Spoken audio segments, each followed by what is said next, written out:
안녕하세요. 소프트웨어 융합학과 19학번 최성준입니다. 제가 왜인지는 모르겠지만 자기소개의 가장 마지막 발표를 맡게 됐습니다. 그래서 발표를 준비하며 앞서 발표하신 분들의 영상을 다시 봤는데 조금 일찍 할 걸 이라는 생각밖에 안 들었습니다. 상당히 비교될 것 같더라고요.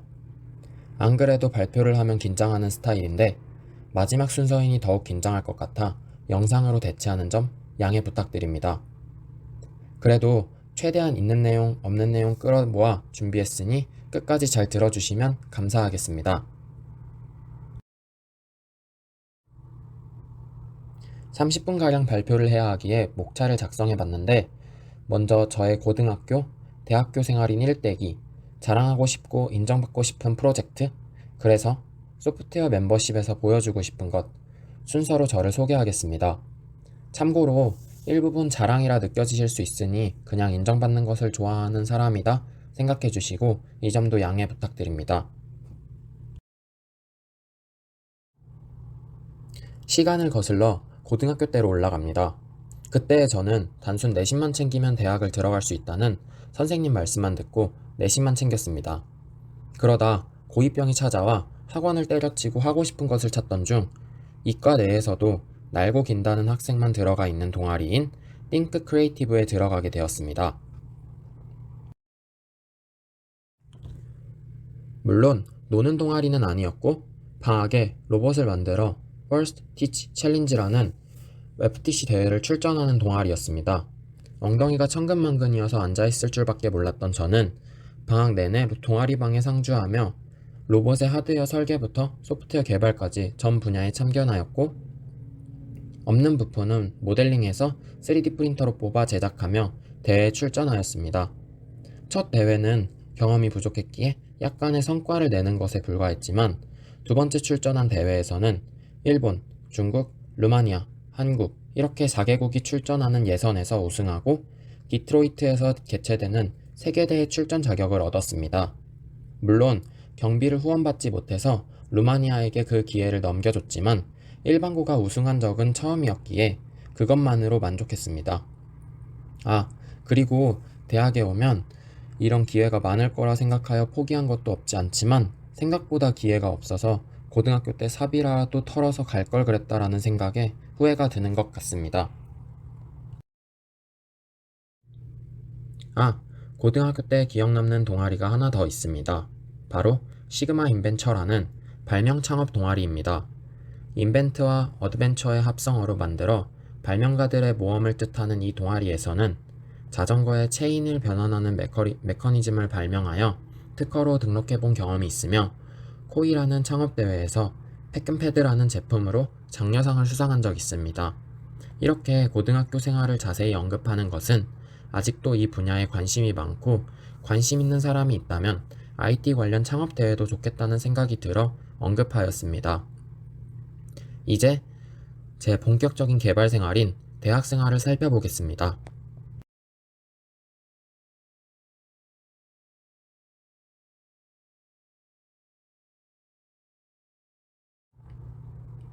현재 단순히 최성준이라는 이름으로 사는 것에 질려 성준최라는 영어 이름으로 살다가 최근에 제2의 인격체를 만들어서 활동하고 있습니다. 개발자 커뮤니티와 같은 곳에서 드로잉 프로세스라는 별칭을 가진 사람을 본다면 뜬금없이 인사해 주셔도 좋습니다.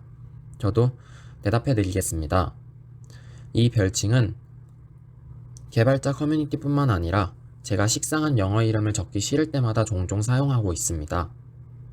깃허브, 택블로그, 그리고 무려 구독자를 12명이나 보유한 유튜브 활동까지 벌써 다방면에서 활동하고 있으며 세계로 뻗어나갈 생각입니다.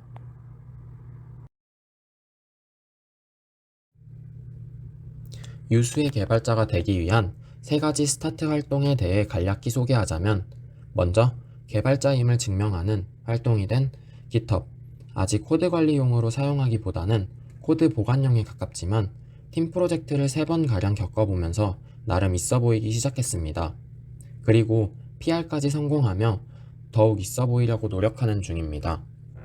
최근에는 조금 뜸했지만 하루에 한 번은 커밋해보자는 생각을 가지고 커밋을 습관화하는 중이며 점점 갖고 나갈 생각이니 많은 관심 부탁드립니다. 두 번째로 테크블로그. 주로 최신 기술에 익숙해지고자 논문을 리뷰하거나 뉴스 기사를 스크랩하는 활동으로 하루에 하나씩 블로그를 포스팅을 하고 있으며 책을 읽는 것을 좋아하여 책 리뷰까지 진행하는 중입니다. 추가로 아는 지식 내에서 기술 공유 활동도 진행하고 있습니다. 최근에 블로그를 방문하는 사람들이 궁금하여 구글 어널리틱스로 분석한 결과 하루에 100명 이상 들어와 광고 수익으로 한 달에 국밥 한 그릇의 수익이 나는 것을 확인했습니다. 하지만 아직 댓글이 하나도 없는 아이러니한 상황입니다. 이것도 많은 관심 부탁드립니다. 세 번째로 제가 가장 신경 쓰지만 아직 성과가 미미한 유튜브 활동입니다. 오늘 영상까지 포함하여 무려 5개의 영상을 올렸는데 가장 많은 조회수는 300개가량에 불과합니다. 인스타그램과 같은 SNS에 올려도 이것보다는 많이 볼 것 같습니다. 그래도 무명 시절에 꾸준히 열심히 하면 성공할 수 있다는 윤우님의 말씀을 바탕으로 내년에 조금 여유로워지면 개발자 브이로그도 계획 중에 있습니다. 물론 내년에 군대를 갈 것 같습니다. 군대에서 가능하겠죠? 선배님들? 아무튼 제가 습관처럼 조회수를 확인하는 3가지 활동에 대해 살펴봤고 본격적으로 제 대학 생활을 소개하겠습니다.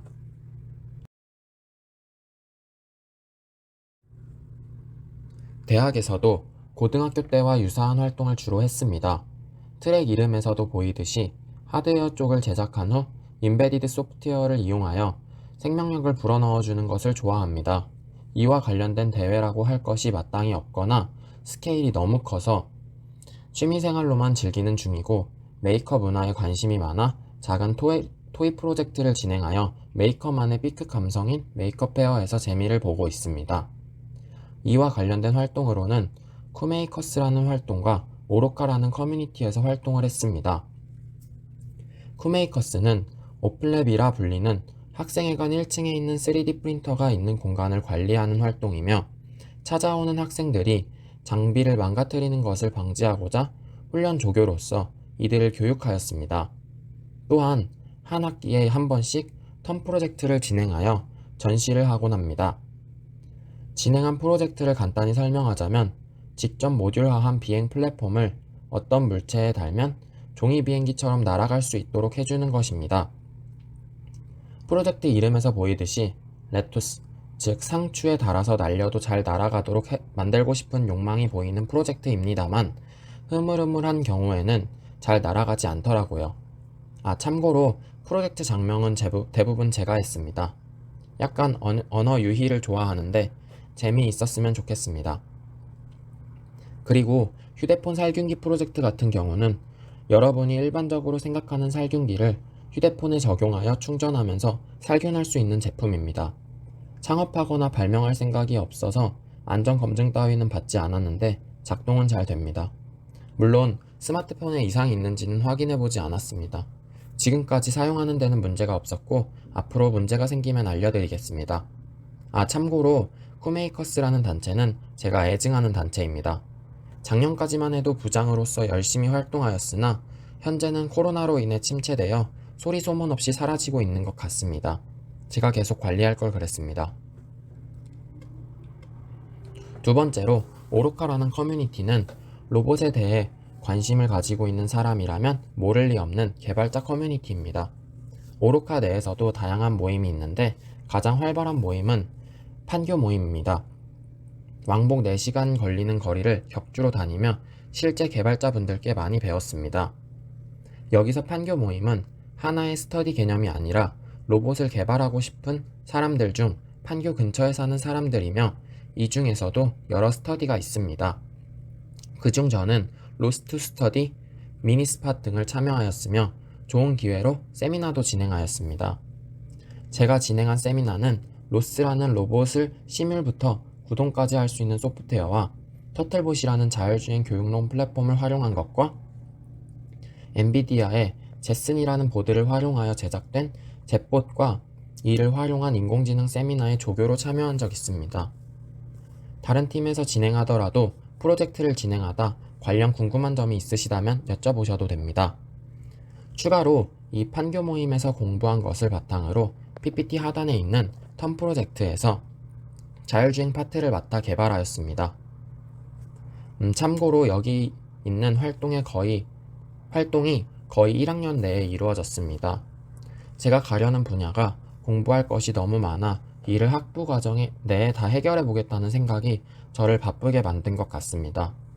하지만 이는 오히려 역효과를 불러왔고 너무 많은 지식을 머릿속에 넣어야겠다는 생각에 쉽게 지쳤습니다.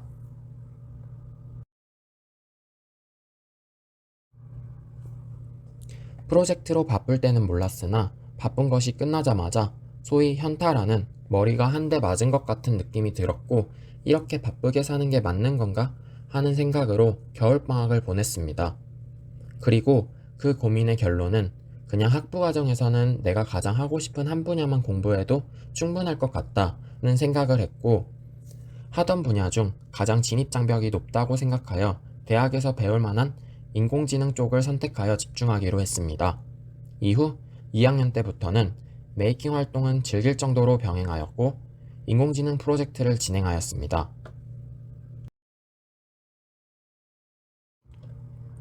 그 생각을 한 후 첫 번째 진행한 프로젝트는 주변에서 누군가 사용할 프로그램을 개발해보고 싶었습니다.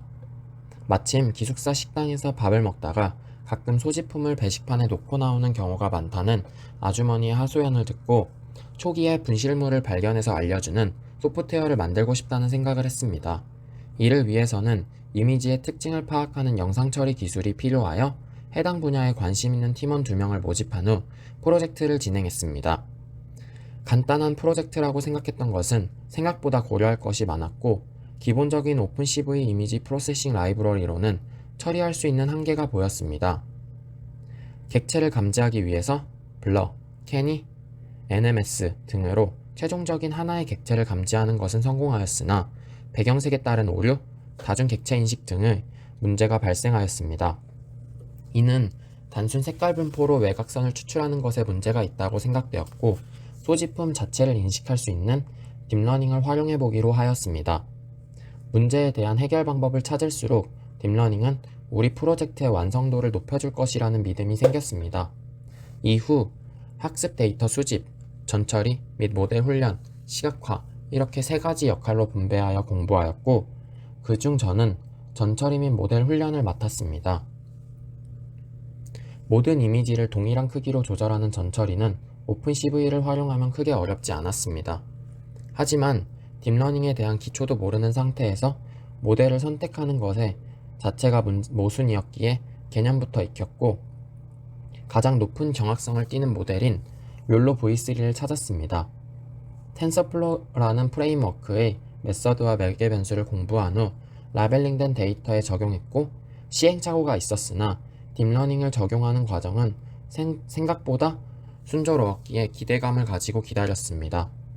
하지만 테스트 결과는 예상보다 낮은 70%가량이 나왔으며 아는 지식 내에서 최대한 수정하였지만 생각만큼 잘 나오지 않았습니다. 당시에는 문제의 원인을 찾기 어려웠지만 1년 뒤 다른 프로젝트를 진행하며 인공지능에 대해 공부했고 그 결과 당시의 문제의 원인을 3가지를 알 수 있었습니다. 소지품 자체가 정형화되어 있지 않았고 웨이트를 프리트레이닝하지 않았으며 학습을 위한 데이터가 너무 적었습니다. 마지막으로 라벨링한 자료 중 오히려 훈련에 해가 되는 데이터가 많았습니다. 이 중 일부를 해결해보며 정확도를 95%까지 높일 수 있었습니다. 두 번째 프로젝트는 한국 표지판 분류 프로젝트를 통해 전처리 자동화 프로세스를 만들고 이를 딥러닝과 결합하여 진정한 엔드투엔드 프로그램을 구현하였습니다.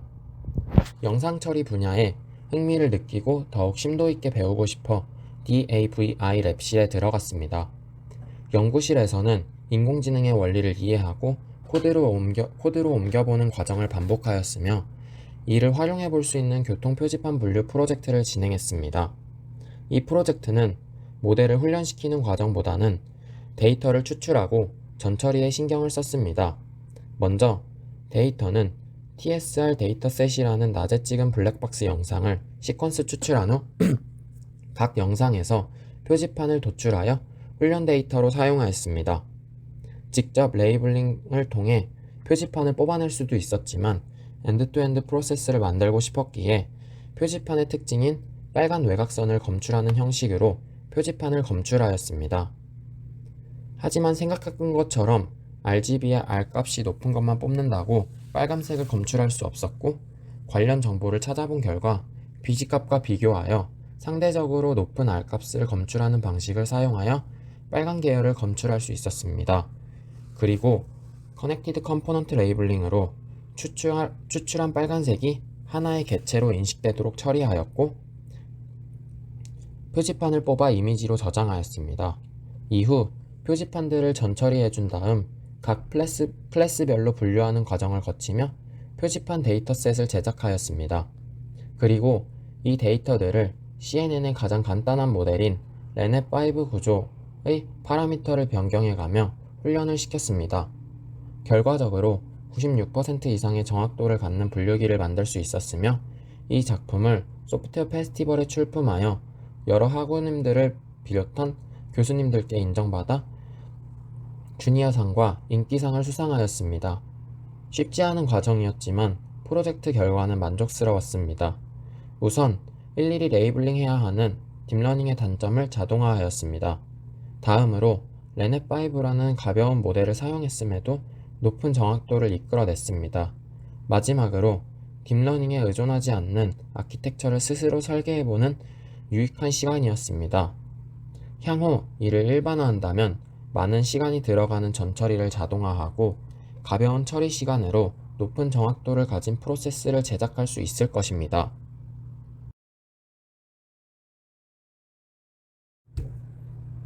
세 번째 프로젝트는 위 두 개의 프로젝트에 비해서 가장 적은 시간 소요되었지만 남는 것은 많았던 프로젝트입니다. 기술적인 경험보다 PM으로서의 경험으로 더욱 유익하였습니다. 이 프로젝트는 SW 중심대학에 속해 있는 각 대학에서 우수한 4명의 학생을 선발한 후 3일 동안의 해커톤을 여는 소프트웨어 중심대학 공동 해커톤이라는 대회에서 출품한 작품입니다. 여기서는 학생들이 개발해보고 싶은 주제가 있다면 이를 구성원들께 어필한 후 관련 프로젝트를 같이 진행하고 싶다는 학생들 5명이 모여 3일 동안 하나의 서비스를 만들게 됩니다. 이때 평소에 있었다면 좋을 것 같은 캘린더와 일기장을 연계해주는 나를 알려주는 스마트한 일기장이라는 프로젝트를 구상하여 발표하였고, 여러 학생들이 관심을 가져주었습니다. 그 중에서 가장 프로젝트 성향이랑 잘 맞는 디자이너, 백엔드 개발자, 프론트엔드 개발자, NLP 부분 개발자로 팀을 구성하였으며 3일간 만들려는 프로젝트를 전부 이행하였습니다.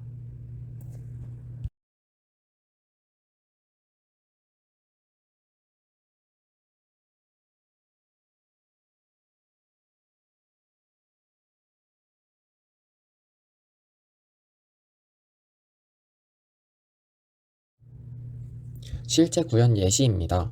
메인 페이지에서 일기 쓰기 또는 일기 검색을 할 수 있습니다. 메인 페이지에서 스크롤을 내려 최근 일기 몇 가지를 확인할 수 있습니다. 아이콘을 활용하여 그날의 날씨, 기분을 손쉽게 입력할 수 있습니다. 자신이 써온 일기들을 한눈에 확인할 수 있습니다. 워드 클라우드를 사용해 자신이 쓴 일기를 분석할 수 있습니다.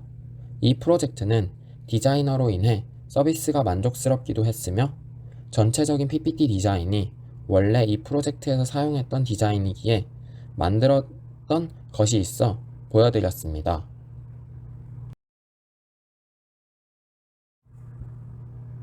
이 외에도 나만의 식물 케어 서비스, 허위기사 작성 및 배포와 같은 프로젝트를 진행한 적 있으며, 저는 이번 소프트웨어 멤버십을 통해 가장 자랑할 수 있는 프로젝트를 개발해보고 싶습니다.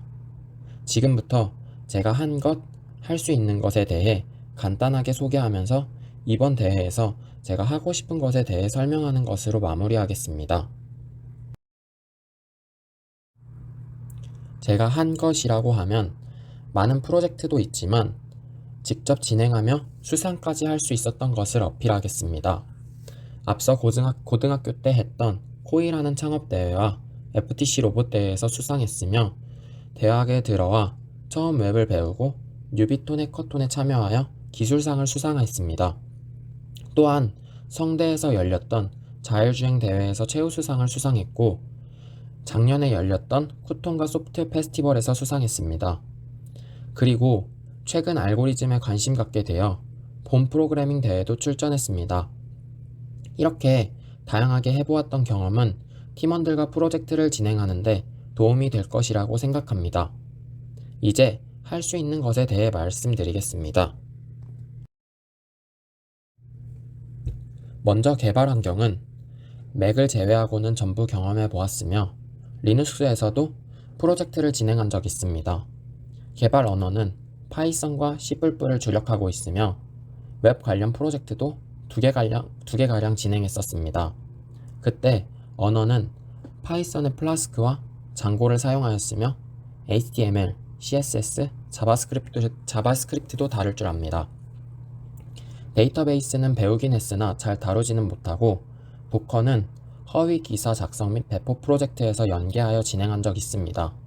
그리고 협업 경험이 있어 툴을 사용하는데 주저하지 않습니다.